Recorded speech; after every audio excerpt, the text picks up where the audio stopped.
saranno disponibili.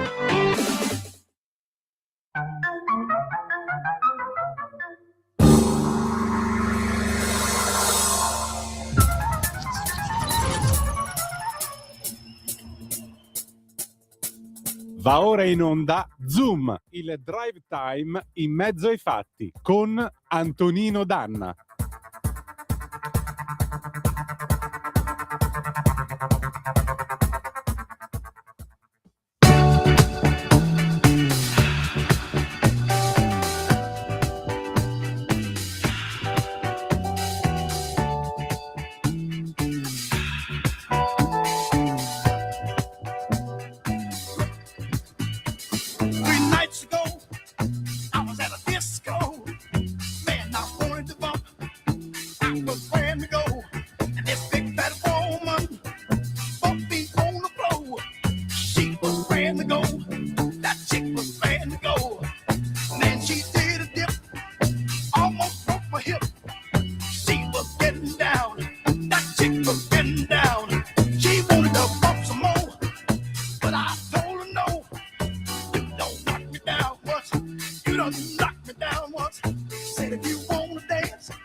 Grazie Natalia, scusa ma io ero concentrato su Joe Tex, Ain't No Gonna Bump No More with a Big Fat Woman, anno di grazia 1977, pezzo che oggi verrebbe quanto mai accusato di body shaming, eccetera, eccetera, eccetera. Poi uno invece si legge anche the lyrics, il testo della canzone, insomma capisce che certe esigenze si avvertivano anche alla fine degli anni 70. Amiche e amici miei, ma non dall'avventura, buonasera, siete sulle magiche onde di Radio Libertà, questo è Zoom, il drive time in mezzo ai fatti, io sono Antonino Danna e questa è la puntata numero 1126 di oggi, giovedì 29 gennaio dell'anno del Signore 2026. Cominciamo la nostra trasmissione.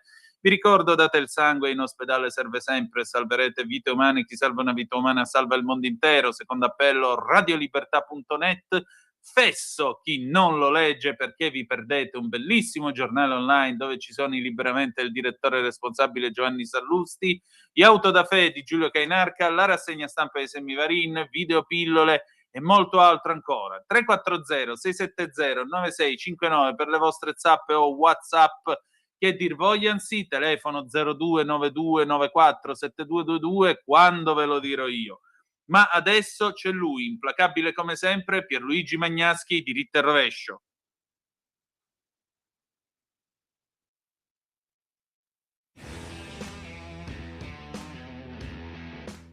Il prezzo dell'oro è andato alle stelle. Adesso infatti il prezioso metallo ha superato i $5.000 l'oncia. Ciò vuol dire che il suo valore è aumentato del 20% a partire dall'inizio dell'anno, cioè in meno di un mese. Le previsioni che in quest'ultimo anno sono sempre state battute dalla realtà prevedono che questo boom non si arresti facilmente anche perché il prezzo dell'oro ha superato ben 20 record storici nel corso del solo 2025. L'oro, si sa, è l'inverso della fiducia. In momenti turbolenti come quelli che purtroppo stiamo vivendo, gli investitori, dalle banche centrali ai comuni cittadini, si gettano sull'oro che è da tutti considerato un'ancora di salvataggio. Non a caso l'ultimo suo boom è avvenuto in concomitanza con l'aumento dei dazi minacciati da Trump, dopo il cambio di regime in Venezuela e in pieno conflitto russo-ucraino. Ecco perché gli esperti prevedono che il prezzo dell'oro raggiungerà, a partire dai $5.000 l'oncia di oggi, i $6.000 alla fine di quest'anno. Grazie come sempre a Pierluigi Magnaschi. A proposito, prima la creanza, ancora buon lavoro cara Natalia e grazie per il tuo servizio questa sera. E noi adesso facciamo un breve recap delle ultime notizie, perché batte l'ansa a proposito del caso di Niscemi in provincia di Caltanissetta. La frana è attiva, supera il Vajont. Vi ricordo che il Vajont furono 200 milioni di metri cubi di roccia, acqua, pietrisco che vennero giù dal Monte Toc, finirono nel bacino artificiale, superarono la diga e ammazzarono 2000 innocenti a Longarone, Erto e Casso. Qua per fortuna non c'è una situazione del genere, ma quanto a dimensioni stiamo parlando di qualcosa di molto più grosso. Le opposizioni non hanno altro da dire che Musumeci si dimetta, Meloni venga in aula, invece per gli anni passati dal 97 a oggi in cui c'erano i fondi per mettere in sicurezza la situazione e non sono stati spesi, vediamo chi si deve dimettere. Ancora le tensioni internazionali, lui inasprisce le sanzioni verso l'Iran, i Pasdaran come terroristi, la replica un errore strategico, sale la tensione con Teheran, almeno 10 navi USA, il regime, abbiamo 1000 nuovi droni. I giornali israeliani tra l'altro dicono che probabilmente nel regime degli ayatollah si sia diffusa l'opinione che ormai le richieste americane di fermare totalmente il nucleare siano delle richieste troppo esagerate e che la via più conveniente sia quella di scatenare una guerra. Auguri a tutti noi. Minneapolis, lo shock di Liam, il bimbo deportato, non mangia, cerca il cappello. E ancora sicurezza sui treni, entro l'estate tutti gli operatori con la body cam. Ancora, già che ci siamo, la BBC apre con lo zar dei confini di Trump, suggerisce un possibile ritiro se i funzionari del Minnesota coopereranno, quindi vedremo che cosa c'è. Per Niscemi avete visto, non c'è roccia, solo terra battuta alta 50 metri, case senza fondamenta, ora piangiamo sul loro futuro voluto dai soliti boss locali e politici meridionali in galera, come la solita zona dei Campi Flegrei. Da anni si parla, ma a Pozzuoli danno nuove concessioni edilizio, non aspettavano altro per richiedere i fondi stanziati per il ponte. Sciacalli, Maurizio. Sì, però ha detto Salvini che i soldi del ponte non si toccano, quindi sono fuori discussione e non c'entrano niente peraltro con questa storia. Vi dico anche un'ultima cosa, vi voglio segnalare un pezzo sulla Nuova Bussola Quotidiana, me l'ho segnalato stamattina la nostra Suad Sbai, a cura della collega Martina Margaglio, una risoluzione in Francia per stoppare i fratelli musulmani. Nel frattempo, appunto, in Francia l'Assemblea nazionale, che è il Parlamento francese, impegna il governo cisalpino a chiedere all'UE di inserire la fratellanza musulmana tra le organizzazioni terroristiche. Non è una dichiarazione di intenti, ma è un'iniziativa parlamentare senza precedenti che, se recepita, costituirebbe una svolta anche per gli altri paesi europei. Adesso però qui Parlamento, Gianluca canta la messa sugli investimenti nei trasporti al sud Italia. Vai pure Natalia. Qui Parlamento. Grazie Presidente, signor Sottosegretario, colleghe e colleghi. Io prima di entrare nel merito del provvedimento volevo esprimere a nome personale del gruppo Lega la solidarietà alle popolazioni della Sicilia e della Calabria per le conseguenze tremende del ciclone che che c'è stato, ci sono delle scene, voglio dire, parlando di mare, parlando di meridione, mi sembrava giusto ricordare e esprimere la solidarietà personale del gruppo Lega sia alla Sicilia che alla Calabria. Entrando nel merito del provvedimento, io sento spesso le opposizioni che lamentano, spesso anche alcuni colleghi deputati dell'opposizione sui social che dicono per Napoli questo governo non fa niente, per il Sud non fa niente. Ebbene, vorrei far notare che credo non esista un governo della Repubblica Italiana che in 2 anni e mezzo abbia fatto decreti per la provincia di Napoli, ben 5 decreti, con dei nomi che riguardano la provincia di Napoli. Ischia, Campi Flegrei, Terra dei Fuochi, Caivano e oggi Capri. Questo a dimostrazione che mentre qualcuno parla, qualcun altro fa i fatti. Entrando nel merito del provvedimento di oggi, ha un'importanza fondamentale perché andiamo a creare quest'area marina protetta e mi fa piacere ricordare che è la 7ª per la Campania, perché ne abbiamo altre 4 in provincia di Napoli, perché abbiamo Baia, abbiamo Punta Campanella, abbiamo la Gaiola e abbiamo il Regno Nettuno e poi ne abbiamo anche 2 nel Salernitano. Questo a dimostrazione che la Campania da questo punto di vista è stata baciata dalla fortuna e dal buon Dio. È necessario intervenire per proteggere l'isola di Capri perché c'è un problema di overtourism che abbiamo affrontato anche con il sindaco di Capri Paolo Falco e con il ministro dell'interno e il ministro del turismo Santanchè, perché al di là delle barche riteniamo questo un primo provvedimento, ma non è sufficiente, perché vi do un dato: l'isola di Capri dalle 10 a mezzogiorno durante il periodo estivo ha qualcosa come 18-20.000 presenze al giorno, quando la funicolare può mobilitare solo 1.000 persone all'ora, e quindi inevitabilmente va fatto questo discorso di per prevenire, per salvaguardare l'isola di Capri. E in genere il sindaco di Capri ha avuto l'intelligenza e la lungimiranza di fare con la Carta di Amalfi un'associazione di sindaci con comuni con turismo altospendente, perché hanno diritto ad avere dei servizi da parte dello Stato per essere in grado di competere con le altri comuni a livello mondiale con il turismo, devono avere la possibilità di incidere. Ancora di più per Capri, perché Capri da sempre è un posto amato, lo ricordava prima il collega De Cristofaro, sono 2000 anni e credo sia l'unico posto al mondo che per 2000 anni rappresenta il top a livello mondiale nel turismo. Quindi era giusto intervenire in tal senso e lo abbiamo fatto convintamente con tutti i gruppi. Ritorno, allargo il discorso sugli investimenti al Sud, perché ho sentito da parte delle opposizioni dire il provvedimento è giusto, ma non ci sono soldi, ci sono pochi soldi per il Sud si sta facendo poco.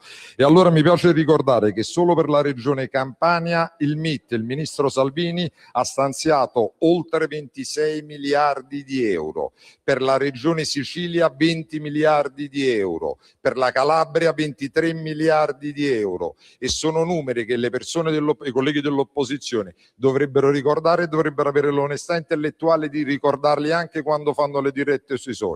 Sono oltre 4 miliardi e 400 milioni di euro stabiliti e stanziati per l'edilizia scolastica al Sud. Potrei parlare della ZES, potrei parlare degli oltre 25.000 poliziotti e carabinieri assunti per il Sud, oltre 15.000 che si andranno a assumere per i prossimi 3 anni. Potrei parlare del rifinanziamento della misura Resto al Sud, che è stata fatta convintamente da questo governo su indicazione della Lega. Potrei parlare anche del fondo di 550 milioni fatto per le aziende che investono in innovazione e ricerca al Sud.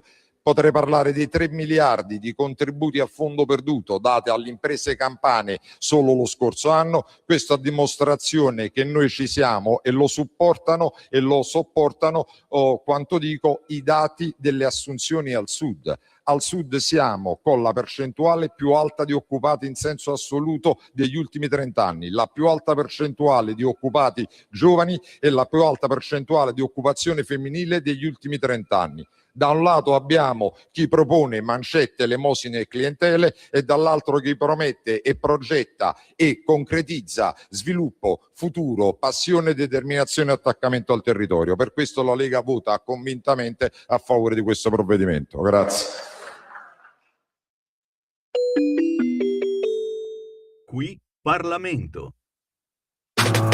Stai ascoltando Radio Libertà. la tua voce libera, senza filtri né censura. La tua radio. Lo amiamo perché ci offre sempre le cose più buone e naturali. Linea Alberto Acerbis. Anche tu da qualche tempo hai quei fastidiosi dolori alle spalle, alle ginocchia, ai gomiti, alle anche e il tuo medico le ha classificate come artrosi? Aiutati attraverso ACEUC2. ACEUC2 è il nostro integratore alimentare a base di collagene nativo non denaturato di tipo 2, quello che aiuta le cartilagini a rigonfiarsi di collagene in modo che le articolazioni non si tocchino e non si sfreghino più.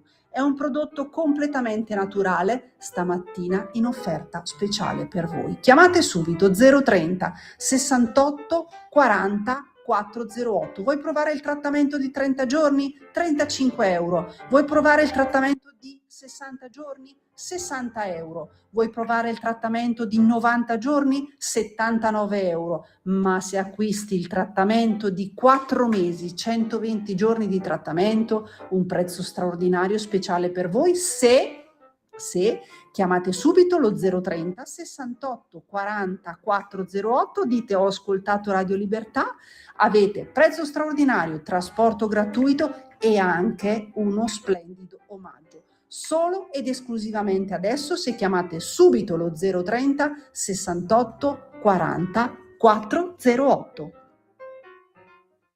A differenza di ciò che siamo soliti immaginare, la moda non è sempre esistita. Salve a tutti, sono Gabriella Runza e vi do il benvenuto in questo nuovo video di Parliamo un po' di, dedicato alla simbologia e alla mitologia della moda. Per chi non lo sapesse, sono anche una giornalista e negli ultimi tempi, oltre a occuparmi di cultura, arte e costume, mi sono avvicinata in modo molto profondo al settore della moda, che cerco spesso di collegare, a modo mio, a tutti gli altri miei interessi. Le riflessioni che condivido oggi hanno come fonte un libro la cui lettura mi ha accompagnato a lungo, cioè La vita delle forme, filosofia del reincanto, un saggio di Emanuele Coccia e dello stilista e direttore creativo Alessandro Michele. Il testo è citato per bene anche in descrizione.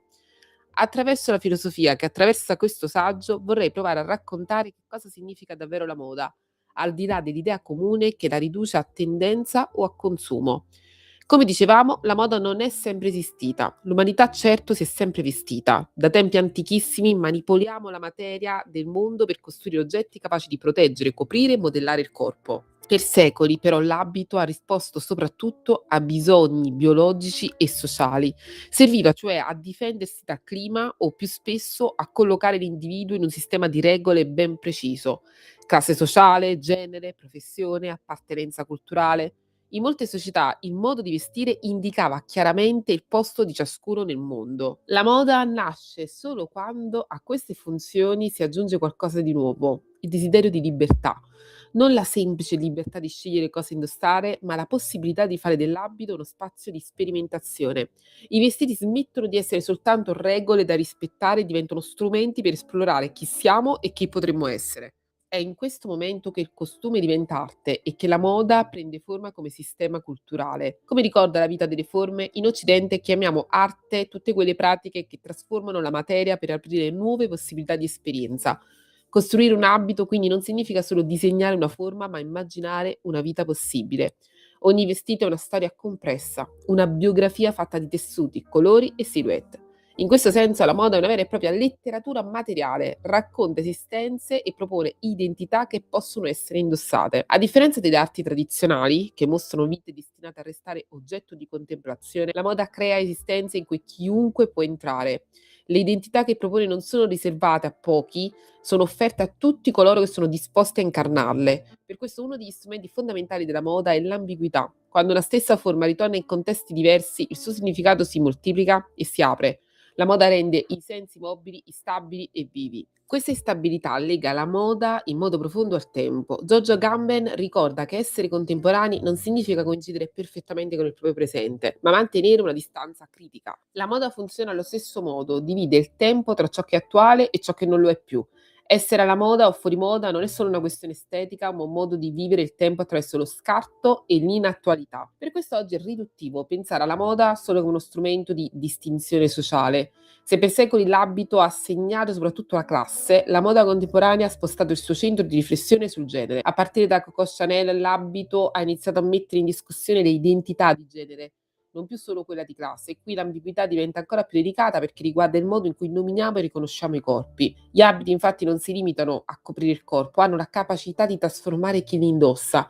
È come se fossimo costretti ad ammettere che la nostra identità non è mai completamente chiusa, ma ha bisogno di fondersi con le cose per diventare se stessa. Per questo è difficile capire dove finisca il soggetto e dove inizia l'abito. Ogni vestito è, da un lato, qualcosa che ci permette di sperimentare versioni diverse di noi, dall'altro sembra assorbire qualcosa di chi lo ha indossato. Lo sentiamo quando vediamo il vestito di una persona amata, per esempio. Per un istante sembra trattenere la sua presenza, come se i tessuti conservassero una traccia di vita.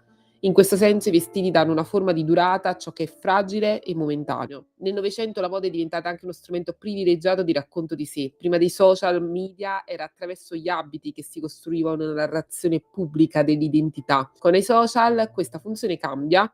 I vestiti non raccontano più solo l'io, ma anche il mondo, i desideri, le esperienze immaginate. Come ricorda appunto l'opera La vita delle forme, ogni atto creativo diffonde ambiguità. Creare significa rendere la materia qualcosa che è sempre più di una cosa sola. Anche il linguaggio funziona così e la moda fa lo stesso con i corpi, li rende più complessi, più aperti, più vivi. Un abito non ci fissa in un'identità, al contrario la moltiplica. Non dice una volta per tutte chi siamo, ma ci permette di dirlo ogni volta in modo diverso. È proprio questa apertura che rende la moda così vicina alla vita. Quindi voglio sapere ora da voi cosa pensate di questo argomento, è molto particolare, so che è anche molto settoriale. Se vi interessano altri approfondimenti del genere, ditemelo nei commenti. Io sono qui anche per leggervi, ascoltarvi. Vi ringrazio per avermi seguito e vi aspetto nel prossimo video. Ciao! Nuova a te la linea, Antonino. Grazie Natalia, alle 18, 40 minuti e 26 secondi sulle magiche onde di Radio Libertà. Antonino Danna al microfono con voi. 2 aggiornamenti. Il primo arriva dall'Ucraina, l'Ucraina nella morsa del gelo. Trump, Putin ha accettato di non attaccare per una settimana. La seconda, se siete in autostrada, batte ora l'ANSA che l'autostrada del Sole è bloccata in direzione nord nel nodo di Firenze in seguito a un incidente che ha coinvolto un camion andato al fuoco nella galleria Le Croci, subito dopo Calenzano e prima del bivio della variante di Valico. Attualmente ci sono 8 chilometri di coda nel tratto bloccato tra Galleria e Calenzano e altri 8 per l'uscita obbligatoria a Calenzano. L'incendio è stato spento dai vigili del fuoco, sono in corso le bonifiche e le verifiche della società Autostrade su eventuali danni agli impianti e al rivestimento della galleria. Vi ripeto, è chiusa l'autostrada 1 carreggiata in direzione nord e c'è l'obbligo di uscita a Calenzano. 16 i chilometri di coda. Bene, datevi questi fondamentali aggiornamenti, a maggior ragione cambiate strada. Trovatevi un percorso alternativo. Va bene, adesso però noi parliamo di scuola come ogni giovedì. È tornata a trovarci la nostra Anna Maria De Luca, psicologa, esperta di questioni inerenti alla scuola e alla formazione. Stasera torniamo brevemente sulla questione dei metal detector a scuola, perché naturalmente c'è anche chi ne parla probabilmente per sentito dire, ma c'è anche tanta carne al fuoco con il rinnovo del contratto dei professori, con la nascita di nuove scuole nel nostro paese. E poi voi, cari maturandi, sappiate che in questi giorni si comincia a decidere quello che troverete sul tavolo a metà giugno, quando dopo la notte prima degli esami vi siederete a fare la maturità. Va bene, vai pure Natalia, parola alla nostra Anna Maria, vai. E allora, questo giovedì, ancora una volta, io ho il piacere di avere con noi la nostra Anna Maria De Luca, esperta di questioni della scuola, psicologa. E allora, cara Anna, ieri sera mi pare che ci sia stato un po' di maretta dalla Berlinguer a proposito della questione dei metal detector, anche perché giusto ieri, anzi avantieri, il 28 di gennaio, Valditara e Piantedosi hanno sottoscritto la circolare per il contrasto dell'uso dei coltelli tra i giovani e quindi l'introduzione dei cosiddetti metal detector mobili. Lo diciamo per i nostri ascoltatori. Non è che ora mettono quella specie di cabinotti che ci sono nelle banche o agli aeroporti prima dell'imbarco e allora vi dicono giù i pantaloni, levatevi le camicie, passate... Ai ragazzi non succederà niente di tutto questo. In realtà si tratta di un uso casuale, dei controlli a campione che verranno fatti con questi apparecchi appunto mobili, e questo servirà a garantire un po' di sicurezza dopo quanto è accaduto all'istituto Einaudi a La Spezia, dove un povero ragazzo di nemmeno 18 anni ci ha rimesso la vita, mentre invece l'assassino 19enne è al momento in galera. Ecco, che cosa è successo? Buongiorno a tutti. Grazie di aver spiegato bene come stanno le cose, perché appunto l'altra sera ho seguito Carta Bianca e sono rimasta, devo dire, veramente molto dispiaciuta dell'informazione distorta che è arrivata alle persone, perché su un tema delicato come questo, che riguarda i minori, eccetera, bisognerebbe comunque informarsi prima di parlare in un mezzo potente come la televisione, no? Quindi, come dicevi tu, è passata l'idea che mettano questi metal detector fissi nelle scuole, che serve una legge, la legge si fa, la legge non si fa, ma voglio dire, è stato frutto di ignoranza, nel senso di non conoscenza dei fatti, perché non c'è nessuna legge, c'è una circolare che è stata già firmata con grande velocità, quindi a sottolineare proprio l'importanza dell'azione rapida di risposta del governo, no? È stata firmata chiaramente da Valditara e da Piantedosi, appunto il 28, come dicevi tu, e i fatti sono ben diversi da come appunto dicevano in televisione, perché in sostanza quello che è successo è che alla Spezia il Comitato Provinciale per l'Ordine e la Sicurezza ha già dato il via libera ai controlli con i metal detector portatili fuori dalle scuole, e quindi non c'è questo clima da caserma di cui appunto che si voleva far passare in televisione in modo molto molto scorretto dal punto di vista dell'informazione. Quindi si è riunito il comitato principale appunto per l'ordine e la sicurezza pubblica in prefettura con il questore e con la dirigente scolastica, hanno fatto il punto della situazione dopo l'omicidio e poi si è fatta questa circolare, quindi in modo molto, voglio dire, molto a favore dei ragazzi, anche perché, cioè, quello che noi ci chiediamo, no? Ma perché i ragazzi girano armati, no? E quindi se tu hai visto le interviste in questi giorni fatte a molti cosiddetti maranza, no? Tutti quanti dicevano giriamo armati fondamentalmente per difenderci, no? Per difenderci dagli altri, perché non ci sentiamo sicuri neanche a scuola. Quindi la proposta di Valditara dei metal detector in realtà dal punto di vista psicologico, no? Funziona proprio come fattore di protezione, perché cioè, il limite, lo sai meglio di me, in psicologia è una funzione fondamentale per la crescita, quindi un ambiente scolastico che pone un confine fisico contro l'ingresso di oggetti pericolosi, no? O dice agli studenti in sostanza questo è un luogo sacro, un luogo protetto dalla violenza che sta fuori, che sta in mezzo alla strada, tu qua puoi stare tranquillo. Quindi si tratta di un dissuasore cognitivo in sostanza, no? Di un mezzo molto utile ed è veramente fuori luogo che possa essere criticato in una trasmissione che è molto ascoltata, insomma, che va poi a distorcere agli occhi delle persone quello che in effetti è la realtà e il lavoro che si sta facendo. Quindi, insomma, appunto, sai, parliamo tanto di correttezza del giornalismo, io mi chiedo come sia possibile mandare messaggi così distorti. Infatti. L'altra cosa che mi dico, i Maranza che dicono dobbiamo difenderci, e da chi vi dovreste difendere, di grazia, visto che non vivete nel Vietnam, ma con tutto il rispetto per il Vietnam, che tra l'altro non è un'economia che fa boom a differenza della nostra. Ecco, mica vivete in mezzo alla giungla, vivete in un posto, in un paese del primo mondo dove grazie a Dio non mancano servizi, sicurezza e quant'altro. Quindi a maggior ragione io resto esterrefatto da questa spiegazione. Io non esco di casa con il coltello in tasca perché mi devo difendere. Da chi mi dovrei difendere? E Ma questa è la guarda, domanda. questo è quello che hanno detto loro, che cioè, probabilmente nei contesti di estrema periferia, eccetera, molto violenti, esiste un pericolo reale che i ragazzi percepiscono da parte proprio degli altri bulli, no? Il punto che, come diceva appunto Recalcati nella sua analisi sul disagio giovanile, noi stiamo assistendo a un tramonto della parola, quindi quando i giovani non hanno più gli strumenti simbolici per gestire il conflitto e la frustrazione, tagliano corto, delegando all'arma la risoluzione della tensione, no?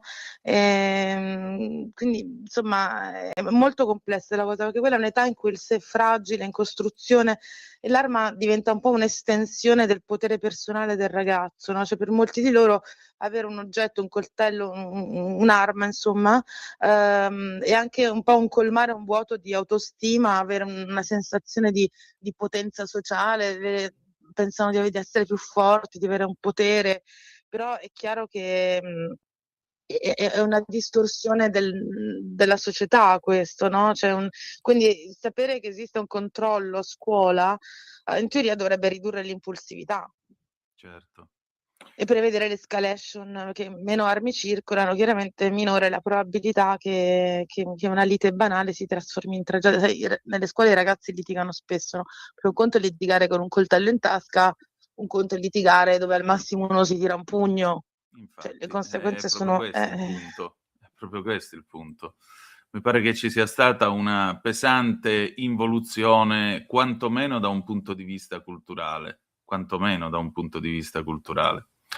Comunque guarda, negli Stati sì. Uniti, no, dove il metal detector c'è da decenni ormai, almeno nel 10% delle scuole pubbliche e molto di più nelle scuole superiori, hanno fatto diverse ricerche per capire come il metal detector ha impattato sui ragazzi, no? Allora mi ricordo di uno studio fatto nelle scuole di New York che appunto diceva come gli studenti che frequentano gli istituti con i metal detector si sentano più sicuri nella scuola rispetto ai coetanei che vanno nelle scuole prive di metal detector, no? Proprio perché il controllo fisico è una specie di membrana protettiva che separa la scuola dal caos della strada. Poi ci sono altri studi invece che vanno un po' in senso opposto, perché praticamente è come se facesse sentire gli studenti come dei potenziali sospetti, però il punto vero è che non è tanto il metal detector in sé, ma l'atteggiamento del personale che lo gestisce a fare la differenza, perché se tu metti il metal detector appunto mobile, come giustamente dicono Valditara e Piantedosi, ma se tu lo metti come un gesto di cura, cioè se il messaggio che arriva al ragazzo attraverso il metal detector, io ti controllo perché la tua vita è preziosa, e chiaramente il clima migliora. Se invece viene percepito come una mera forma di repressione può alimentare il risentimento, però è chiaro che il metal detector di cui si parla in Italia è un mezzo pedagogico, cioè è una comunicazione pedagogica per ridurre il bullismo, per far sentire sicuri i ragazzi. E poi considera che un effetto che si è verificato in America è la diminuzione della dispersione scolastica, perché nelle aree ad alto rischio, dove la paura della violenza è una delle principali cause di assenteismo a scuola, sapere che la scuola è libera dalle armi incoraggia la frequenza costante. Cioè, quello è un caso estremo, nel senso che noi non siamo chiaramente a quei livelli, non ancora almeno, però anche per i docenti si sentono anche sollevati, no? A sapere che non ci sono armi a scuola, cioè il docente stesso si sente sollevato per la propria incolumità fisica e recupera anche l'autorevolezza necessaria per gestire la classe, cioè lavorano meglio anche gli insegnanti, quindi cioè, una proposta importante dal punto di vista psicologico quella di Valditara, perché appunto da una parte mettendo i metal detector mobili si evita l'effetto caserma di cui invece si parlava a carta bianca e funziona come un deterrente intermittente, cioè non essendo fissi, no? Cioè vengono è il preside che decide con la prefettura quando usarli e quando no. Anche in psicologia il deterrente intermittente funziona di più di uno fisso, perché essendo intermittente mantiene alta l'attenzione, però senza saturare l'ambiente con l'ansia di controllo. Quindi cioè, non potevano trovare una soluzione migliore ed è veramente scorrettissimo farla passare come un atto di repressione o come un voler trasformare le scuole in caserma. Certo.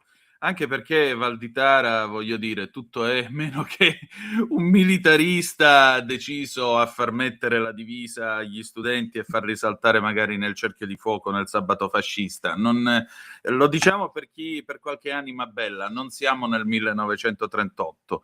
Senti, vedo qua che nel frattempo col PNRR, specialmente in Calabria, si stanno costruendo delle nuove scuole. Vedo che ce ne sarà una nuova a Cassano allo Ionio, in provincia di Cosenza, quindi sul lato ionico della Calabria, l'altro invece a Grisolia, sul lato tirrenico della Calabria, sempre nell'Alto Cosentino. E poi c'è stata la firma del nuovo contratto di lavoro del comparto istruzione e ricerca, quindi ci sono degli aumenti in arrivo per i professori.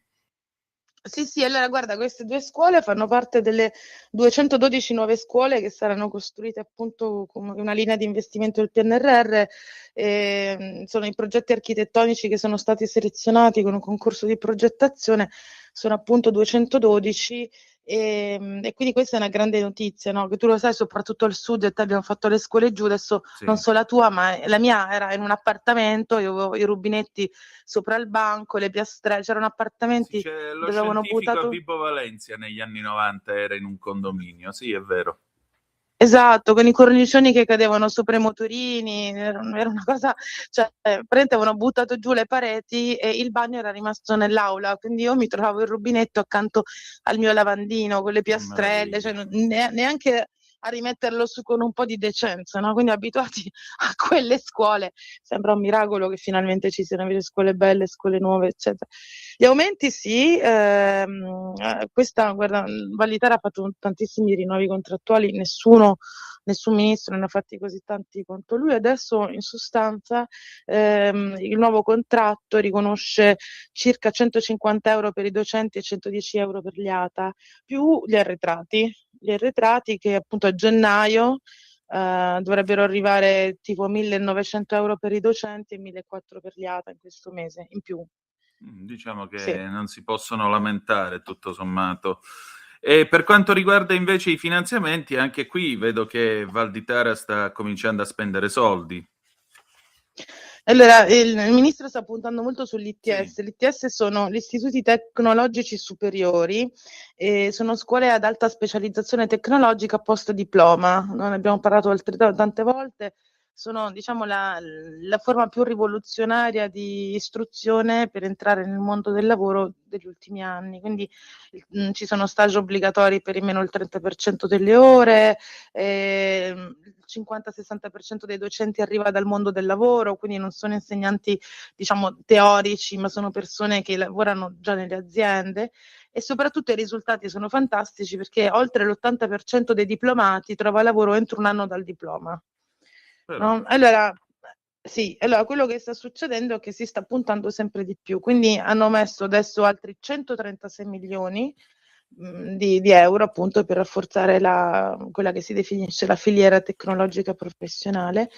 E poi 121 milioni sono per la realizzazione dei percorsi destinati a formare le nuove figure professionali che sono state introdotte appunto dalla riforma dell'ITS, quindi nei campi, no, dove più ci sarà lavoro in futuro, quindi l'energia, la mobilità, la logistica, la chimica, le nuove tecnologie della vita, il sistema agroalimentare, il sistema case dell'ambiente costruito, la meccatronica, la moda. Questi sono tutti servizi, cioè tutti i settori dove i ragazzi potranno lavorare, perché tu lo sai meglio di me, oggi come fai a dire a un ragazzo, a dare un consiglio sul lavoro da fare? Perché, cioè, quando loro finiranno di studiare esisteranno dei lavori che noi adesso neanche riusciamo ad immaginare, no? Però queste aree qua sono quelle dove potenzialmente c'è più lavoro diciamo assicurato, e infatti l'80% lavora ad un anno dal diploma. E poi altri 15 milioni di euro per ampliare la conoscenza dell'offerta formativa da parte delle famiglie e degli studenti, cioè per dire ai ragazzi, per informare i ragazzi e le famiglie dell'esistenza dell'ITS, perché molti ragazzi si diplomano e pensano o all'università o al lavoro, ancora non sanno che invece esiste questa via importantissima che è quella dell'ITS, di questi percorsi appunto 4+2, l'ITS hanno la forma delle fondazioni, no? E quindi è importantissimo anche la comunicazione, cioè è importantissimo dire ai ragazzi che che esiste questa possibilità. E ti dico che sta andando talmente bene che hanno adesso, appunto, in questi giorni autorizzato 532 nuovi percorsi quadriennali. Cioè significa che gli uffici scolastici regionali hanno fatto i decreti, no? Hanno emanato i decreti e quindi è finita la fase di autorizzazione dei nuovi percorsi appunto dell'ITS per il 2026-2027 e proprio il successo di questa formula è dimostrato dal fatto che ben 532 nuovi percorsi sono stati autorizzati, cioè 532 che si aggiungono a quelli che già erano avviati in modo sperimentale negli anni scolastici precedenti. Quindi alla fine quest'anno, cioè l'anno che deve entrare, cioè 400 nuove scuole per la prima volta apriranno questi percorsi 4+2, quindi sono infinite possibilità che si stanno dando ai ragazzi. E poi un'altra cosa molto importante della riforma, appunto ti volevo dire che le iscrizioni sono aperte dal 13 gennaio al 14 febbraio, questa può essere insomma un'informazione utile per chi ci ascolta. Sì. Ti stavo dicendo qualcos'altro, non mi ricordo. No, te la chiedo io invece una cosa, stavi parlando ovviamente di rafforzare le scuole, gli ITS, ma visto che parlavi delle iscrizioni e visto anche il periodo in cui siamo, questo sbaglio o è il periodo in cui, tu se non sbaglio ne hai fatto parte, non è questo il periodo in cui al Ministero si mette in moto la macchina per i quesiti, i temi, le prove dell'esame di maturità, si sceglie tutto questo, eccetera, eccetera, eccetera? Sì, però ancora non c'è bolle in pentola, ma ancora non abbiamo... vuoi qualche indiscrezione? Non ce l'ho. No, l'indiscrezione no, se breve... ci racconti come si fa, ecco, come nasce l'esame di maturità in questi giorni freddi di gennaio. Cioè, cosa si fa fisicamente? In Ministero? Sì, al Ministero. Cosa fa il Ministero? Come comincia a prepararlo? No, c'è una commissione che comincerà a individuare quali sono le aree su cui puntare l'esame di maturità e quindi poi deciderà quali sono le materie che usciranno, quali saranno i temi, eccetera. Però ancora è presto, insomma, siamo in fase di studio. Certo, quest'anno che cosa potrebbe venire fuori? Bah, non lo so. Magari un tema storico. Tema storico, io direi 1976, il terremoto del Friuli, Seveso, il sorpasso del PC sull'ADC che poi non c'è stato, lo scandalo Lockheed. Già solo questi sono 4 argomenti per un'eventuale prova di storia, visto che ora si fa questo benedetto Novecento a scuola. Oppure cosa si può fare ancora? Il 56, l'affondamento dell'Andrea Doria, e quindi parlare di quei viaggi che si facevano allora, che erano anche viaggi di emigrazione, perché l'Andrea Doria portava pure degli emigranti, mica portava solo i ricchi in prima classe che ballavano bevendo cocktail. Poi, che altro ci può essere? Aspetta un attimo. Gli 80 anni della Repubblica Italiana. Certo, gli 80 anni 40 anni del maxi processo di Palermo. Ce n'è. Come, anche poi... non solo come prove storiche, ma anche proprio come tracce di dissertazione. Guarda, è un anno pieno di anniversari, considera, allora, fammi pensare, sono i 100 anni del Nobel di Grazia Deledda, per esempio, i 100 anni della pubblicazione di Uno Nessuno e 100.000 di Pirandello, 150 anni della nascita di Marinetti. Sento parlare di Pirandello alla maturità. È dal 98 che sento parlare di Pirandello alla maturità. Ormai è diventato il Leonardo DiCaprio della maturità. Sì, sono tantissimi anniversari. Adesso non credo che il Ministero proceda per anniversari, però per temi sicuramente sì, i temi importanti che saranno, i temi usciti l'anno scorso erano molto belli, sono piaciuti a tutti i ragazzi. Confido che anche quest'anno sceglieranno dei temi molto umani, ecco, perché questa è la chiave un po' che contraddistingue in questo momento storico la guida della scuola, no? Quindi l'umanità che va al di là appunto di mostrare ogni occasione, quindi sicuramente usciranno dei temi che spingeranno i ragazzi a riflettere. Adesso chiaramente le cose che ho lanciato io adesso sono cose che mi sono venute in mente ora parlando con te, non hanno nessuna attinenza e collegamento con il Ministero, voglio chiarirlo, perché appunto giocavamo a fare un po' il toto esame di maturità. Però insomma io direi che i ragazzi possono stare tranquilli perché l'esame di maturità non è concepito per mettere in difficoltà, è concepito per valutare appunto la loro maturità, appunto si chiama esame di maturità, quindi possono approcciare in modo sereno all'esame. Certo, se la smettessero di perdere tempo a fare occupazioni, si concentrassero di più sullo studio, soprattutto negli ultimi anni, probabilmente si avvicinerebbero con meno stress di recuperare poi tanti mesi persi, no? Ecco, vedi, Come anche sempre qua, succede prima le tutti gli facevano anni. a dicembre, mo le fanno a gennaio, non ho capito il senso. Ma diciamo che anche ai tempi nostri c'è sempre un motivo per manifestare contro qualunque ministro di qualunque governo di qualunque colore. Poi quest'anno la politica internazionale ha dato tantissimi spunti, no? Dalla Palestina al Venezuela all'Ucraina, quindi voglio dire, già ogni scusa è buona, però per esempio ai tempi miei, pure tuoi, cioè noi all'epoca mi ricordo che si manifestava perché volevamo una scuola a forma di scuola e non una scuola che ci cadesse addosso. La nostra appunto era un appartamento, quindi era un interesse proprio nostro di vita quotidiana, non manifestavamo, almeno nelle scuole che ho frequentato io, perché dall'altra parte del mondo succedeva qualcosa. Adesso che finalmente le scuole appunto stanno costruendo nuove scuole, comunque ci sono stati tantissimi investimenti per migliorare quelle esistenti eccetera, si manifesta perché magari mancano i condizionatori, ma è chiaro perché tu pensa che significa mettere i condizionatori in ogni aula in una scuola, cioè Già solo salterebbe la manutenzione. corrente, ma sì, ma non reggerebbe mai il sistema perché sono troppe le aule. Cioè, servirebbe, cioè, sarebbe non so che contatore immenso bisognerebbe mettere, sarebbe difficile. A parte il costo, tu lo sai, il costo di installazione di un condizionatore è pazzesco, cioè costa più installarlo che comprarlo. Però a parte questo, cioè, proprio anche la gestione quotidiana sarebbe praticamente impossibile, perché già adesso la corrente salta in continuazione, che basta che accendi tutte le LIM e molti contatori non reggono. Ecco. Figurati mettendo i condizionatori.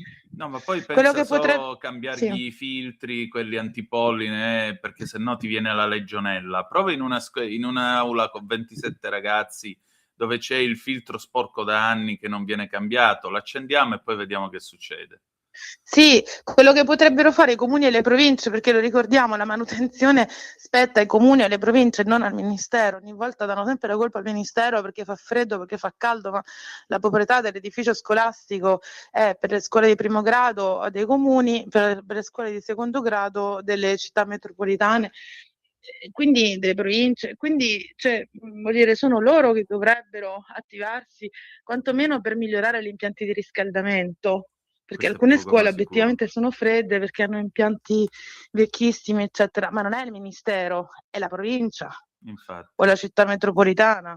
infatti. Senti, questa settimana che cosa dobbiamo tenere d'occhio nel mondo della scuola per concludere? Questa settimana cosa dobbiamo tenere d'occhio? Bella domanda. Guarda, non ti so rispondere perché non so esattamente che cosa bolle in pentola questa settimana. Sì. Però sicuramente la prossima ti potrò raccontare che cosa è successo a ritroso. Molto bene, anche perché io qua libero di stamattina, sempre dalla parte sbagliata, la sinistra se la prende con le denunce dei giovani, schedatura di regime. Schlein, Braga, compagni attaccano il centrodestra, chiedono alla Premier di censurare il testo fatto circolare dai ragazzi di Fratelli d'Italia. In realtà a loro importa solo di non perdere il potere accumulato da anni nelle scuole e nelle università. Mi riferisco a questa sorta di sondaggio che hanno fatto i ragazzi, i giovani di Fratelli d'Italia, che dicevano indicaci quali professori di sinistra ci sono nei tuoi corsi. Che io ricordi i miei erano tutti di sinistra, non ne ricordo uno che fosse un conservatore, per esempio.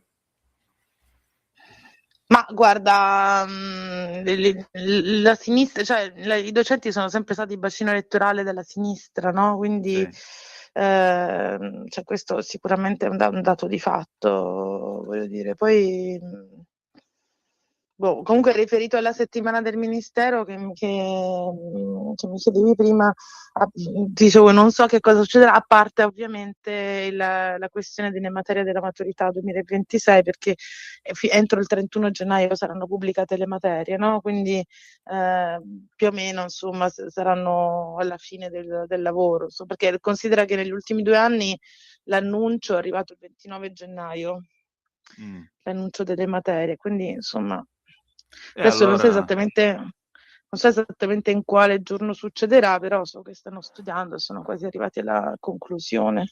Comunque c'è un sito internet, no? C'è un sito internet che è il sito internet del Ministero, dove appunto usciranno tutte le novità in modo chiaro e preciso, comunque senza ansie, tranquilli.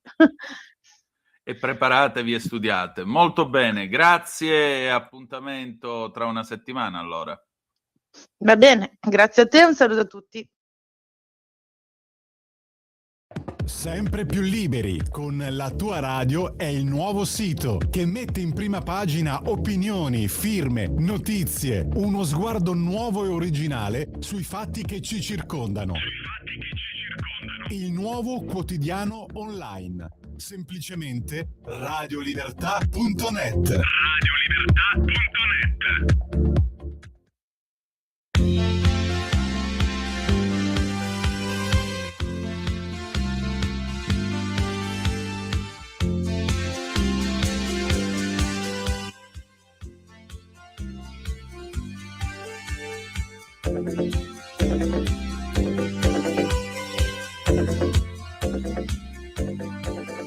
Una birra, fumo, musica e dopo tu. Soltanto questo muro non ha freddo qui. A Berlino che giorno è? A Berlino che giorno è? A Berlino che giorno è? Se poi la nebbia entra anche dai vetri. A Berlino non penso mai si può vivere, non sogno mai. A Berlino che giorno è? Guardo le strade e non so che giorno è.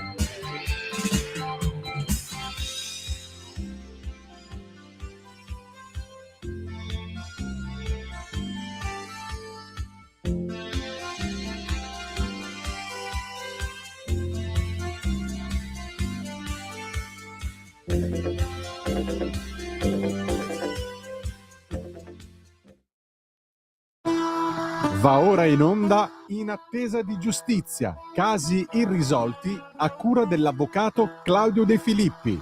Una vita da mediano, lavorando come uriali, anni di fatiche, botte, vinci casomai mondiali. Buonasera. Stai ascoltando Radio Libertà. Eccoci.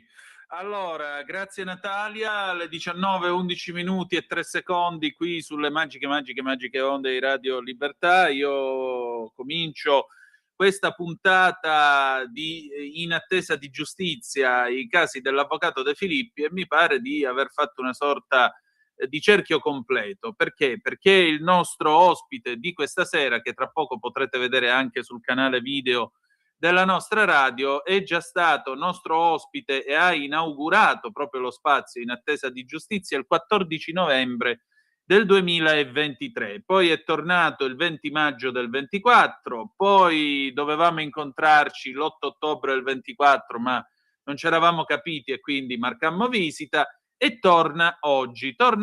E lui è il signor Raffaello Accordi da Verona, e al telefono dovrebbe esserci con noi anche l'avvocato Claudio De Filippi. Buonasera a entrambi, bentrovati. Salve a tutti. Caro signor Raffaello, io ho piacere di ritrovarla, le chiedo scusa per non essere presente, c'è stato anche qui un fraintendimento, però è con piacere che la ritrovo. Buonasera dottor Danna, il piacere è altrettanto mio. Avrei avuto il piacere che fossimo qua e rivederla e rincontrarla. La prossima volta prometto che ci rivedremo di persona, basta che mi avvisa, mi dice vengo a Milano e io mi organizzo.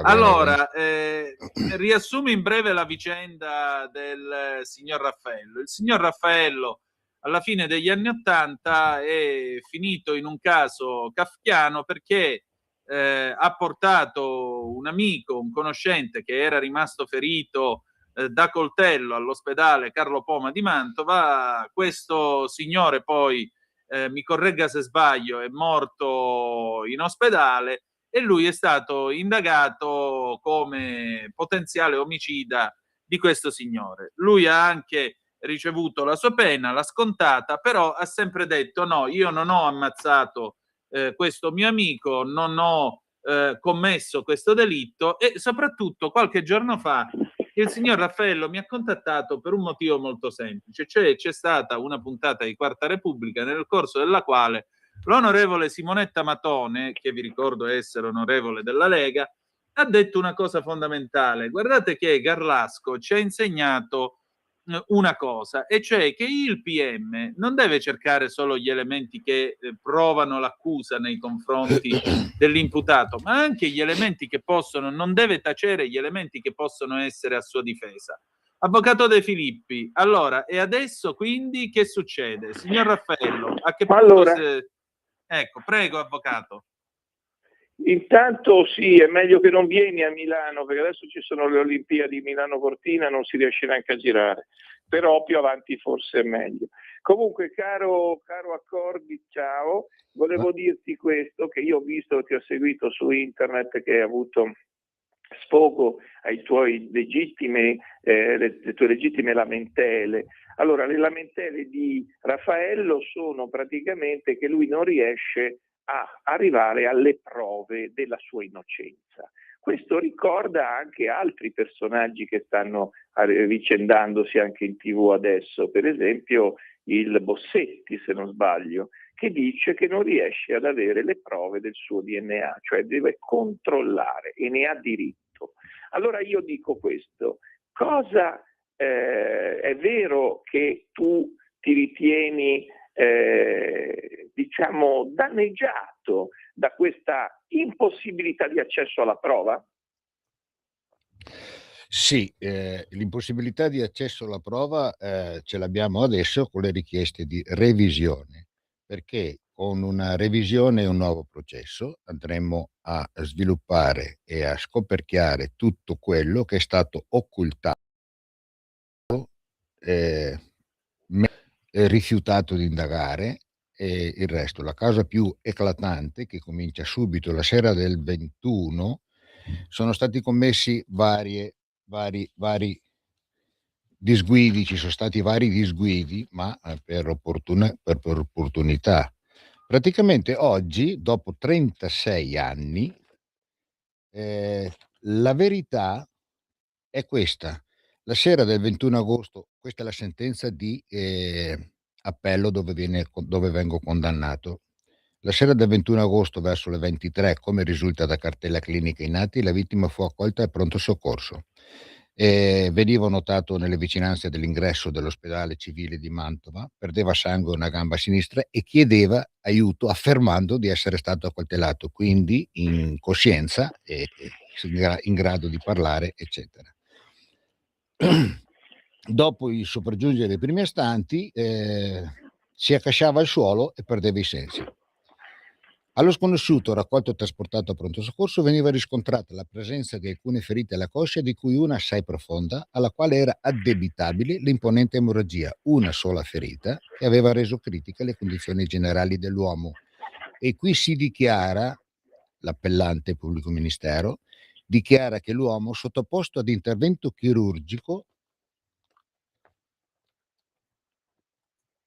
identificato per De Luca Giovanni sulla base dei documenti trovatigli addosso. Durante l'operazione decedeva senza aver ripreso conoscenza. Quindi cominciamo con 3 bugie. Non sono affermazioni forti, sono bugie. La terminologia che si usa normalmente è sempre quella di troppo rispetto. Che è morto subito, che è stato identificato sulla base dei documenti trovatigli addosso, è tutto falso. È tutto falso perché non è morto subito, è morto 2 ore dopo, 1 ora e 50 minuti dopo il suo ricovero. E il giorno 23 è stata sequestrata la cartella clinica dove è dimostrato questo, però è stato etichettato come omicidio. De Luca Giovanni è morto in ospedale per non essere intervenuti d'urgenza come le sue condizioni richiedevano. Doveva essere operato subito. Raffaello, se posso leggermente Sì. bloccarti, mi ricorda quello che stai per dire. Ma tu quindi potresti anche decidere di fare una querela di falso sui referti, se è come Io dici tu. no, il referto non è falso. Il referto dice esattamente che De Luca Giovanni è deceduto per resezione della vena e dell'arteria femorale. Ma chi è che conclude con l'omicidio allora, scusa? Perché loro hanno trovato la vena femorale staccata e hanno pensato alla recisione da coltello, senza considerare che l'uomo è stato accompagnato all'ospedale da venire di sanguinetto, quindi 40 minuti abbondanti di viaggio per l'ospedale, e permanendo ancora 1 ora e 50 minuti in rianimazione. Non è mai stato portato in sala operatoria. La giustificazione... Sì, ma caro, volevo sottolineare una cosa per farti capire. Sì. Se questo referto conclude per omicidio... No, giusto? conclude per la recisione della vena femorale okay, che ha causato, determinato la morte. Come è possibile che il PM ti accusi a te di omicidio quando il nesso causale tra la morte, l'avevamo già detto, e l'evento non è da te, diciamo, condizionabile? Cioè è intervenuto medici, infermieri, quant'altro, e poi è morto dopo un certo periodo in ospedale. Non è una cosa che riguarda l'omicidio preterintenzionale. E noi avevamo detto, poi ti lascio dire, caro Antonino, che gli omicidi preterintenzionali in Italia sono pochissimi, perché è un reato molto strano, perché di solito o va nel dolposo o nel volontario. Preterintenzionale è un ibrido. Allora, l'omicidio preterintenzionale si riferisce a un fatto che ne conduce senza volontà di uccidere, e poi invece ne decorre un'altra muore in un altro modo. Dolo eventuale. In modo eventuale. Allora, che cosa è successo? Perché i periti dichiarano che la vena e l'arteria femorale sono recise? Non hanno dichiarato il falso. Io ho qui la testimonianza di Garbi Stefano, è il capo equipaggio dell'ambulanza che per primissimo ha soccorso Giovanni. Il ferito si trovava a circa 50 metri in fregio all'ingresso del nosocomio. Non lo caricavamo nemmeno sull'ambulanza, ma ci limitavamo a trasportarlo direttamente a braccia sulla barella al pronto soccorso. Lui dice che appena si è avvicinato ha chiesto testualmente al ferito che cosa è successo, avendone una risposta, questa risposta: mi hanno accoltellato. E contestualmente il ferito perdeva, aiutatemi, mi hanno accoltellato. Il ferito perdeva conoscenza. Ricordo che era vestito con una camicia, tutti i dettagli. Allora, De Luca Giovanni pesava oltre 120 kg. Un uomo accasciato al suolo, non stramazzato perché non aveva nessuna lesione da stramazzare al suolo, gomiti, testa, eccetera. Aveva solo le ferite causate dall'aggressione e dal coltello alla gamba, con un'unica ferita, non 4 come viene dichiarato dalla polizia. Immaginiamoci 2 soccorritori che prendono un uomo a terra, lo girano, non so se era già come stava a terra, ma devono metterlo su una barella. Viene afferrato per forza da sotto le ascelle, dalla schiena, da sotto, e dalle gambe, dalle caviglie, per metterlo sulla barella. Se la ferita aveva lesionato la la vena o l'arteria, in quel momento subisce un trauma ulteriore. Arrivano al pronto soccorso con la barella a mano, trascinato a mano in barella, portato, e lo mettono sulla barella del pronto soccorso. Qui viene visitato e vedono le ferite. Da questo momento vedono la gravità e lo mandano non in sala operatoria, ma in rianimazione. E qui c'è tutta il mistero che non è mai stato chiarito, non è mai stato voluto approfondire, perché un caso di omicidio è più remunerativo professionalmente, che questo è quello che penso io, che un caso di malasanità, perché in caso era di malasanità o di mancato intervento chirurgico, mancato intervento d'urgenza, non è stato fatto. Viene trascinato, viene portato in rianimazione e lì vi permane per 1 ora e mezza. Dopo 1 ora e mezza, visto avranno reperito un chirurgo, perché l'unica giustificazione che io riesco razionalmente a dare è che non c'era un chirurgo vascolare, non c'era un chirurgo, non c'era la sala operatoria, non lo so, era il 21 di agosto, quindi tutti in ferie, tutti in vacanza, tranne il pubblico ministero che sarà stato anche arrabbiato. E però gli è capitata l'occasione della sua vita, perché io ripeto sempre, io sono stato il suo trampolino di lancio per la sua carriera. Perché è stato impostato, etichettato un omicidio su un caso che non è assolutamente umanamente possibile. Avvocato, lei sa la difficoltà che abbiamo a trovare un perito che ci faccia una perizia non sulla cartella clinica, una perizia sulla morte per recisione della vena femorale. Io ho fatto ricerche in internet che non sono sono meno autorevoli forse, ma non sono così sbagliate. Allora, è vero. alle Trovare 22 un perito che faccia una perizia medico-legale su questi argomenti non è semplice. ne ho ma non trovati è 2 che mi hanno detto di sì e dopo hanno rinunciato con delle scuse. bravo. Perché? Perché Non della è magistratura hanno paura tutti, hanno paura i periti, hanno paura, scusami, gli avvocati, hanno paura perché effettivamente è meglio non inimicarsi nessuno di questa Non categoria. tutti gli avvocati, Non caro tutti, Raffaello. ma certo, e non tutti i Quello con cui magistrati, parli no, neanche visto che tutti, ho avuto una revisione abbastanza importante e neanche le tutti, faccio sempre. avvocato, neanche tutti i Comprese le magistrati fanno quello che ha fatto questo. Nessuno, cioè non si può fare di tutto l'erba un fascio. Io sto dicendo, attenzione, io sto dicendo una cosa. Qui la situazione è che se c'è un intervento di terzi che determina poi o comunque condiziona la morte di una persona, va valutato. Non si può dare tutte le colpe a chi ha portato in ospedale questa persona. Non è mai stato indagato. Quindi, Nessun'altra dinamica è mai stata indagata. Non c'è. Abbiamo una parte di cartella clinica che ci dice una mezza verità e non c'è niente di peggio. Però comunque sul medico legale, caro Raffaello, volevo dire che io forse avevo trovato qualcosa. Allora io vorrei una persona... Attenzione, volevo dire una cosa importante. Quando noi parliamo di revisioni in Italia, noi parliamo di casi grandi che stanno sulle dita di 2 mani, compresa la mia revisione di Morrone Domenico, che è stata la prima revisione come dimensione di risarcimento, 23 anni di reclusione innocente. Noi parliamo di casi che sono pochissimi e questo non va bene, perché la magistratura non deve temere il controllo a posteriori, perché tutti sbagliano, anche il Papa sbagliano, figuriamoci i giudici. Allora noi non possiamo impedire agli innocenti, che sono da dimostrare che siano innocenti, perché fino a prova contraria sono colpevoli, certo, ma devono avere la prova effettiva, devono poter avere la prova della loro innocenza e non devono morire colpevoli essendo innocenti.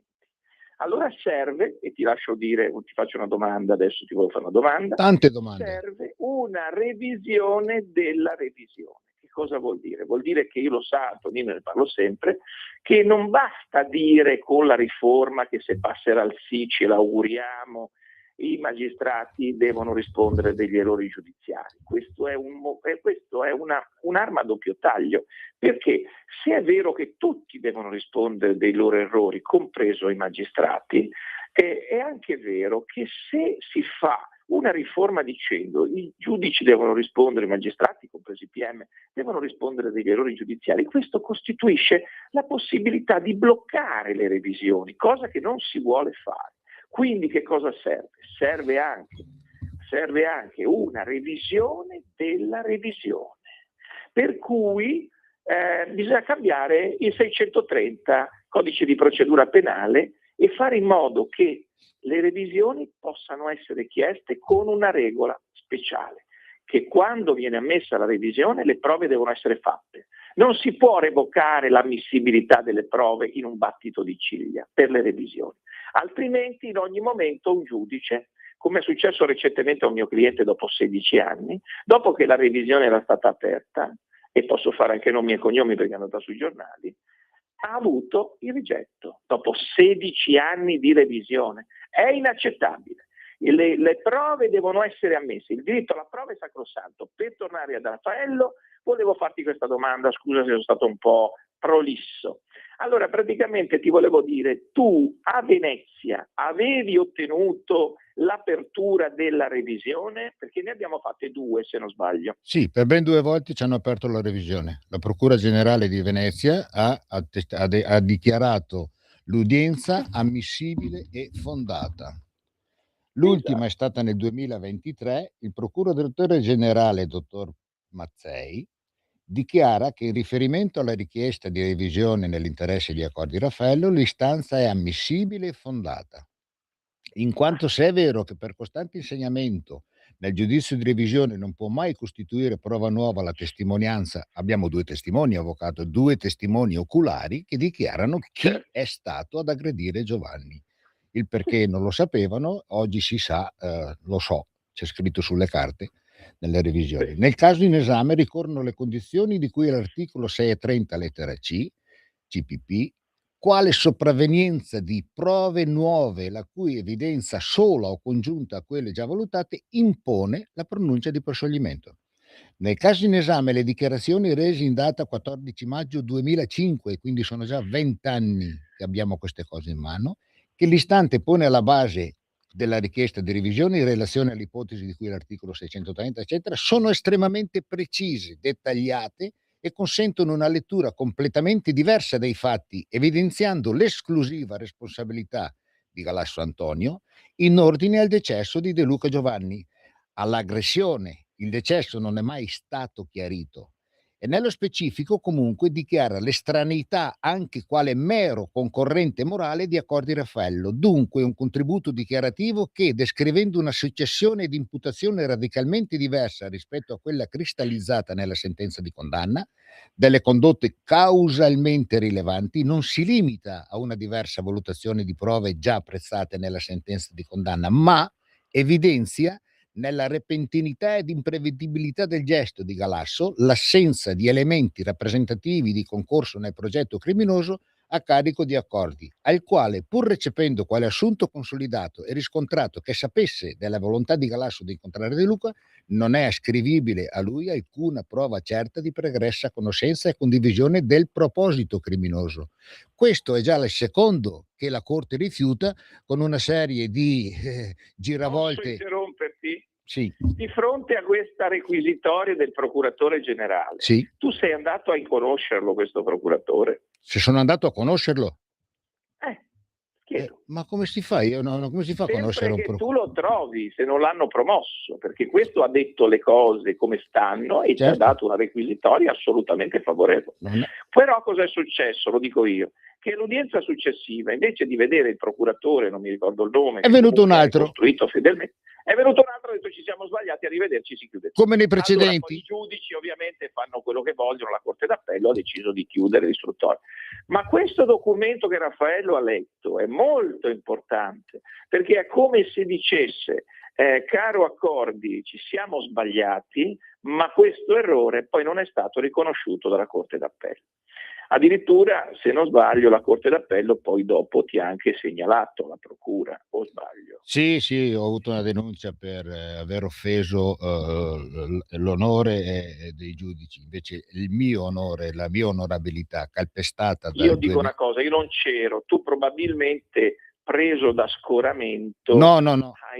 hai reagito No, ad non ho una preso da che tu scoramento ritenevi... non ho preso di scoramento Come perché dai? dopo tutta questa esperienza io dai giudici non ho. Bravissimo, questo è molto importante. Il fatto che Però ha diciamo, com'è causato, andata quella volta lì? Ti sei arrabbiato per quale ragione? perché la mia Perché eri reazione è deluso, stata che perché con un la mia eri frustrato. non ero o no? no, io sono andato all'udienza con mia figlia, la minore, quella più piccola che avevo. Certo. E sì, perché sì. con questa premessa del procuratore generale, lei ha voluto venire in udienza per assistere all'esito di questo Udienza giudizio. pubblica. Quando siamo andati fuori, che ci hanno tagliato fuori, ci hanno detto di no, ci hanno risposto picche, ci siamo incamminati verso il corridoio. Lei conosce la posizione Ma del chi è che ti tribunale. ha detto di no? Alla figlia che non è entrata? Non ho Come capito. non è entrata? Certo che è entrata.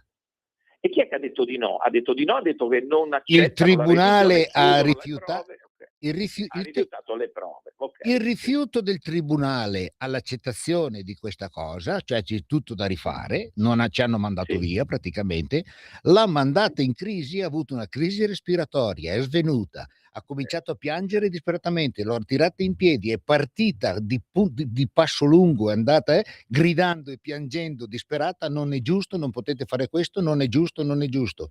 Quando ho visto mia figlia in quelle condizioni, avvocato, mia figlia, io mi sono fatto di tutto per non coinvolgere a rischi la mia famiglia. Assolutamente, hai fatto bene. Perché io quello che ho taciuto è staciuto perché sapevo della pericolosità, e questo doveva essere considerato anche da una persona normale, razionale, che fa quel lavoro. Io non potevo accusare Galasso nonostante mi sia stato messo sotto. Il procuratore è stato chiarissimo. Ascolta, ma cosa è successo poi? Perché hanno denunciato te e non tua figlia? Non capisco. Ma perché io sono entrato in campo a gamba tesa e li ho insultati. Non so, io so cosa gli ho detto perché l'ho visto sulle denunce, non ho cose irripetibili. Comunque tu probabilmente, anzi sicuramente avrai sbagliato, però diciamo che questa situazione di frustrazione, di delusione, compreso depressione, direi, perché tu sicuramente sei forte e io lo so, ti conosco da tanti anni, però voglio vedere chiunque di fronte a un'odissea giudiziaria di questo. Ma tu hai fatto molto bene a leggere quel passo del procuratore generale. Secondo me dovresti andarlo a conoscere. Potrei cercare di farlo, ma mi piacerebbe. È un'idea che ti do. Mi piacerebbe. Adesso perché volevo dire un'ultima cosa. Attenzione, quando parliamo di magistrati, noi adesso soprattutto in questo momento di campagna per il sì, io vedo, tra l'altro incidentalmente dico, una campagna per il sì molto più forte di quella del no. Vedo molti più manifesti, molti più interventi, eccetera, eccetera. Poi ovviamente ci sono tutti i sostenitori del no, ci mancherebbe altro. Però dico questo, in questo momento non è che la magistratura è sotto attacco, come si viene a dire. Qui bisogna equilibrare questo potere. Il potere giudiziario non va ovviamente messo in discussione tout court, perché come abbiamo letto da Raffaello Accordi adesso, un procuratore generale, e ne ho visti tanti, ha detto le cose come stanno. Attenzione, anche se la procura dà ragione a Raffaello Accordi fino in fondo, qui non c'è stato perché è arrivato un altro procuratore e dice che siamo sbagliati, perché la procura è un ufficio, manda chi vuole, vabbè. Però sostanzialmente poteva sempre la Corte fare quello che voleva. Però io dico questo, e bene ha fatto a tirare fuori il passo. Se si facesse una revisione della revisione, mi si perdoni la ripetizione, e che fa pure rima 3 volte, noi avremmo necessità che gli avvocati che si occupano di revisione, questi coraggiosi, probabilmente anche avvocati che hanno fede di qualche tipo, anche religiosa, perché serve, altrimenti non lo fai. Praticamente questi avvocati coraggiosi non possono andare da soli alla revisione, hanno bisogno di aiuto, come nel film CD Lection, John Travolta fallì e poi chiamò in aiuto la procura. La procura deve aiutare, deve mettersi in campo, perché molte volte quando ci sono state le revisioni, sia l'uomo sbagliato a Genova che era Barillà, sia Zancheddu a Cagliari con la procura di Cagliari, procura di Genova, sono intervenute. È necessario per legge che chi ha delle prove nuove come Raffaello Accordi in questo momento, e ne avrà ancora, perché io dico che ho una novità per lui, ma glielo dirò, non dico adesso, ma glielo dirò domani, aspetta fino a domani, se ti interessa ovviamente, e io penso che abbia diritto a provare quelle che sono le cose, soprattutto quando un procuratore generale, che lui ha detto nome e cognome, giustamente, bisogna fare nomi di giudici coraggiosi, indipendenti, imparziali, terzi, quant'altro, sia che siano giudici che siano magistrati, PM, lui leggendo questo passo fa venire il dubbio a tutti sulla sua colpevolezza, e dal dubbio bisogna passare alla certezza. Faccio un'ultima domanda a Raffaello, poi ovviamente penso che Antonino voglia chiudere. Dimmi tu, Antonino, se sbaglio. Noi abbiamo ancora 7 minuti. Bene. Ok, allora una domanda per Raffaello. Però vi chiederei 10 secondi di pausa, se no mi menano, e poi possiamo tornare con la domanda per il signor Raffaello. Prego. Grazie. Natalia, fai la pausa molto brevemente, grazie. Porta con te ovunque Radio Libertà. Scarica la app per smartphone o tablet dal tuo store o dal sito radiolibertà.net. Cosa aspetti? Grazie, rieccoci, le 19:38 minuti e 15 secondi. Antonino Danna al microfono con voi, l'avvocato Claudio De Filippi e il signor Raffaello Accordi per il nostro In attesa di giustizia, i casi dell'avvocato De Filippi. Avvocato, avanti con la domanda per il signor Raffaello. Allora, un'ultima domanda per Raffaello. Ma se tu dovessi fare una revisione, cosa che tu penso voglia fare, perché è tuo diritto, soprattutto dopo quello che hai letto adesso, a maggior ragione, dove vorresti farla? Sempre alla Procura di Venezia, che ti ha respinto 2 volte, o vuoi farla altrove? Questo desiderio tu non è detto che corrisponda con la legge. Io vorrei farla ancora a Venezia. Oh, lo sapevo. Allora lui, come il suo carattere, è inflessibile, quindi non è che si perde speranza e la riacquisisce subito. No, mai perso speranza. Questo è molto buono. Ho preso molte delusioni, ma la riprende subito, non è un problema. E allora, ultimissima, sapevo già della risposta, volevo dirti questo, che se ti avessero permesso, facciamo il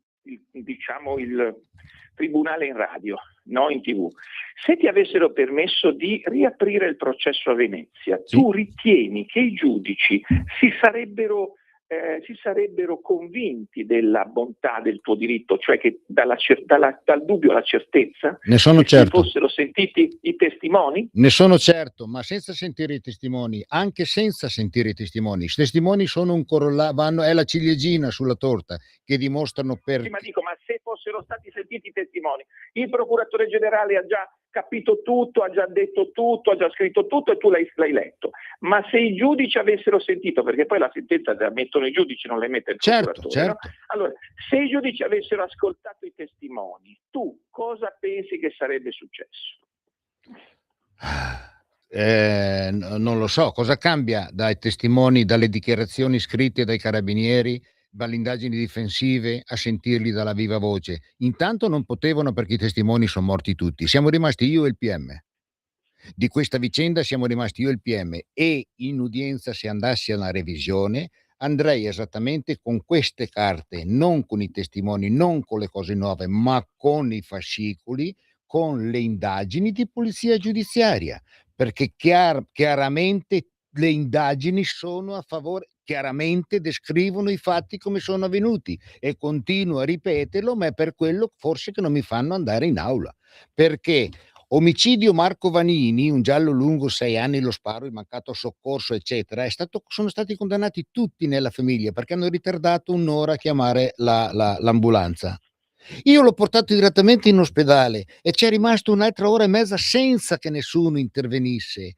Questo perché non è mai stato indagato? Noi non sappiamo niente di cosa è successo. Perché in 10 ore, io il giorno 22 è morto De Luca Giovanni e il 22 io ero già in stato di fermo? Perché? Cosa aveva in mano il pubblico ministero? Aveva in mano sicuramente la cartella le dichiarazioni, poche che ha potuto fare, Giovanni De Luca. Giovanni De Luca non è... domanda, poi ho finito, ti interrompo, perdonami. Quando siamo andati la prima volta a Venezia, sì, il testimone era ancora vivo? Sì. Quindi la prima volta che siamo andati a Venezia e che hanno richiuso non hanno voluto sentire il testimone, che poi nel frattempo è morto. Sono morti entrambi, c'è due testimoni, sono morti entrambi. Ha lasciato le indagini difensive. Certo. Non solo le indagini difensive, il primo testimone nel 2005, che Galasso era ancora in vita, non è che ha testimoniato perché era morto, no, ma allora, avvocato, se non abbiamo l'opportunità, se non ho l'opportunità di leggere tutto quello che ha scritto, non che dico io, che ha scritto la polizia giudiziaria e che è stato omesso, occultato, nascosto, ignorato. Non anticipiamo troppe cose, No, io volevo chiudere un attimo, se Antonino mi permette, su un aspetto. Prego. Allora, intanto Raffaello ha una grande capacità di autocontrollo, di combattimento, di caparbietà, eccetera, eccetera, e di volere a tutti i costi che questa speranza diventi concreta, e fa benissimo. Bisogna combattere finché la verità non emerge. Però quindi questo è tutto la comprensione che posso dargli e quella forza che posso dargli, perché lui non ne ha bisogno di andare avanti. Però volevo dire un'ultima cosa, che tutto quello che si dice va nella stessa direzione. Purtroppo in Italia ci sono tanti errori giudiziari, in Italia ci sono tante ingiuste detenzioni. Non ci sono errori giudiziari. Sì, vabbè, ma ascolta, fammi dire una cosa che poi chiudiamo la trasmissione con Antonino. Gli errori giudiziari in Italia devono essere oggetto di esame. In America succede così. La procura riprende i casi e li riapre. Se uno ha subito una condanna per omicidio, anche preterintenzionale, volontario, per casi gravi, ma anche non, deve essere riesaminato. Che cosa si va a contestare? Si va a contestare che il mito della cosa giudicata, cioè il giudicato penale, non è per sempre, è possibile scardinarlo. E allora, se è così, non ce la facciamo da soli, abbiamo bisogno della procura e quindi serve una riforma legislativa. Visto che questa radio si interessa molto anche ai politici, non solo del centrodestra, e viene ascoltata, ci auguriamo che chiunque possa fare qualcosa cambi le cose, altrimenti ci vorrebbe una legge di iniziativa popolare con 50.000 firme per poter cambiare le cose. Volevo dire un'ultima cosa che non riguarda accordi. Avevamo sentito l'altra volta, non so se ti ricordi Antonino, che il nostro ex ospite, ex Iena, ex tutto, Pablo Trincia, che è venuto, sta facendo uno spettacolo pazzesco su un caso di errore giudiziario tremendo. Ovviamente che mi riguarda, e non riguarda solo me, ma riguarda anche la mia collega, avvocatessa Gianna San Micheli, che è venuta in radio più volte. Allora, questo caso, che riguarda un serial killer, 8 innocenti, è stato mandato a teatro con 100 date, io sono andato a Bergamo, tutto pieno, eccetera, eccetera, e quindi sto dicendo che a teatro forse possiamo avere una risposta e una speranza, ma la risposta e la speranza finale lo deve dare sempre l'aula di tribunale. Fa anche rima. Molto bene, allora io devo chiudere perché il tempo purtroppo a nostra disposizione è finito e avremo modo di risentirci prossimamente con il signor Raffaello. Quello che vi posso dire... buone notizie. Certo, noi avevamo cominciato questo segmento con Garbo a Berlino va bene del 1981, perché c'è un giudice a Berlino, si suol dire. Abbiamo impressione che ce ne sia uno anche a Venezia, quindi confidiamo anche in questo. Devo dire una cosa per motivi professionali, chiaramente, che le affermazioni che ha fatto qui il signor Raffaello a lui appartengono e lui ne è pienamente responsabile, sia chiaro. Appartengono alla polizia giudiziaria, perché io non faccio altro che leggere. Perfetto. Detto ciò, io ringrazio entrambi e avremo modo di tornare su questa storia. Spero presto, perché notizie migliori. Benissimo. Ci sentiamo chiudiamo domani, Raffaello. Grazie a tutti. Salve. Grazie a Ecco, tutti, grazie a tutti. Ci sentiamo adesso, ci salutiamo con una bella canzone di Francesco De Gregori, scelta dalla nostra Celeste Collovati, la calcistica del 1982. Appuntamento alle 17:30 con Cronometro Zoom, io, Renzo Viviani e tutta la band. Grazie per essere stati con noi e ricordate che the best is yet to come, il meglio deve ancora venire. Vi ha parlato Antonino Danna, buonasera.